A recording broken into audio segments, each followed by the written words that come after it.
सुबह के शांत मौसम में नदी किनारे लोगों की भीड़ देखकर राय स्टार भी वहां पर जाता है। वहां जाकर राय स्टार देखता है कि एक लड़के की लाश पड़ी हुई है। उस दिन राय स्टार को कुछ जरूरी काम था, इसलिए उस वक्त वहां से वह चला गया। लेकिन अगले दिन सुबह जब राय स्टार वापस उसी रास्ते से जा रहा था, तभी वहां पर फिर से भीड़ देखकर राय स्टार दोबारा वहां जाता है और देखता है कि पिछले दिन की तरह एक और लाश वहां पर पड़ी हुई है। इस बार राय स्टार एक सोच में पड़ जाता है और वह तुरंत अपने जीजाजी यानी कि पुलिस ऑफिसर के साबिर बॉस के पास जाता है। वहां जाकर राय स्टार साबिर बॉस को सारी बात बताता है, पर साबिर बॉस बोलते हैं कि यह घटना सिर्फ आज की नहीं है, बल्कि पिछले एक हफ्ते से घट रहा है। राय स्टार भले ही एक डिलीवरी बॉय था, लेकिन राय स्टार एक ईमानदार नागरिक होने के नाते इस केस के बारे में जानकारी हासिल करने लग जाते हैं। ऐसी घटना रोज घटने लगी, कभी नदी किनारे पर लाश मिलती तो कभी जंगल में। लेकिन इतने दिनों के बाद भी पुलिस खूनी का पता नहीं लगा पा रहे थे। तभी अचानक एक बात सामने आती है कि जितने भी लोगों के लाश मिल रहे थे, उन सभी के भी बॉडी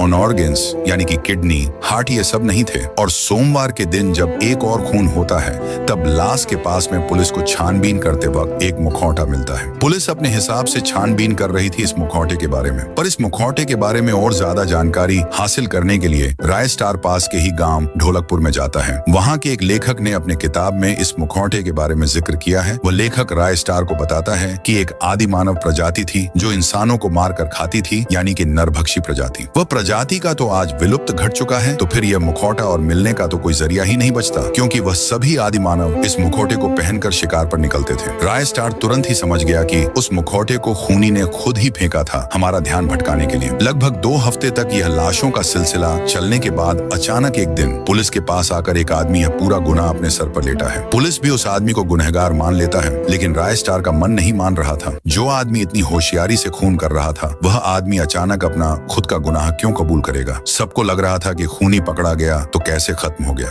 सब कुछ ठीक हो गया। लेकिन राय स्टार के मन में अभी भी यह बात थी कि इस आदमी ने क्या सच में यह खून किया था। कुछ दिनों बाद फिर से उसी तरीके से लाशें मिलना शुरू हो गया। उनके भी शरीर में ऑर्गन्स नहीं थे। राय स्टार का संदेह सच हो गया। तो आखिर ये सारे खून कर कौन रहा है, और इस केस को सॉल्व करने के लिए राय स्टार एंड एस के साबिर बॉस क्या करेंगे, ये जानने के लिए कमेंट करो पार्ट 2।